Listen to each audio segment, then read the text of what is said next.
नमस्कार, मैं नियाज खान और आप देख रहे हैं न्यूज एक्सप्रेस। महाराष्ट्र विधानसभा चुनाव के लिए 20 नवंबर को मतदान होने हैं। चुनाव मैदान में एक तरफ महायुति है तो दूसरी तरफ महाविकास आघाड़ी। एक तरफ बटेंगे तो कटेंगे का नारा है तो दूसरी तरफ जुड़ेंगे तो जीतेंगे मोहब्बत की दुकान का नारा है। दोनों ही गठबंधन की तरफ से अपने अपने उम्मीदवारों की लिस्ट भी जारी कर दी गई है। सीटों का बंटवारा भी हो चुका है। अब सिर्फ चुनावी प्रचार और बयानबाजी का दौर चल रहा है। बीजेपी ने अपने सभी फायर ब्रांड प्रचारकों को मैदान में उतार दिया है। महायुति की सभी पार्टियां चुनावी प्रचार में व्यस्त हैं, लेकिन एक सवाल महायुति के नेताओं को अंदर से झकझोर रही है कि उनका सीएम फेस कौन होगा। हालांकि अमित शाह से जब यह सवाल किया गया और उन्होंने सीएम फेस को लेकर के जो जवाब दिया, इस जवाब ने यह भी साबित कर दिया कि महायुति के लिए आगे की राह अभी बहुत मुश्किल है और शिंदे और अजीत पवार ने जो सपने संजोए हुए हैं उस पर पानी फिर सकता है।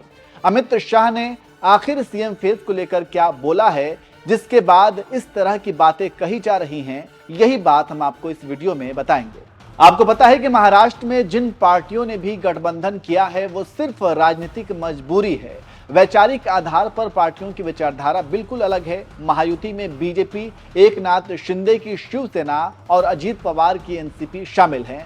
अब आपको पता है कि बीजेपी और एकनाथ शिंदे की शिवसेना हिंदुत्व को लेकर प्रखर है, तो वहीं दूसरी तरफ अजीत पवार योगी के बटेंगे तो कटेंगे के नारा का विरोध कर चुके हैं। वो एक सेक्युलर नेता माने जाते हैं। अजीत पवार ने यहां तक कह दिया कि यूपी और झारखंड में बटेंगे तो कटेंगे चलेगा, महाराष्ट्र में नहीं चलेगा।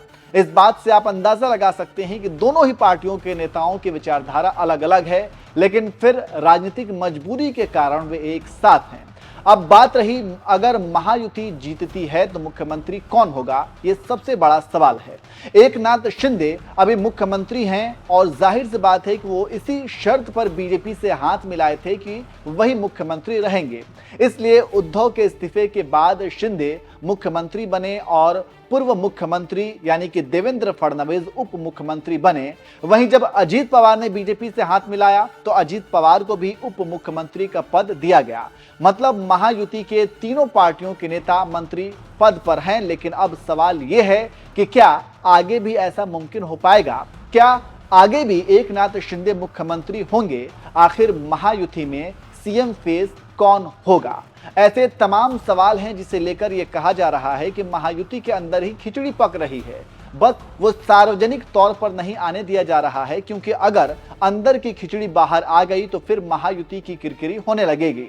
हालांकि अमित शाह के बयान से तो लग रहा है कि एकनाथ शिंदे का पत्ता कट चुका है, क्योंकि जब उनसे पूछा गया कि महाराष्ट्र में महायुति की तरफ से अगला सीएम फेस कौन होगा तो शाह ने साफ तौर पर कह दिया कि इस पर विचार विमर्श करेंगे।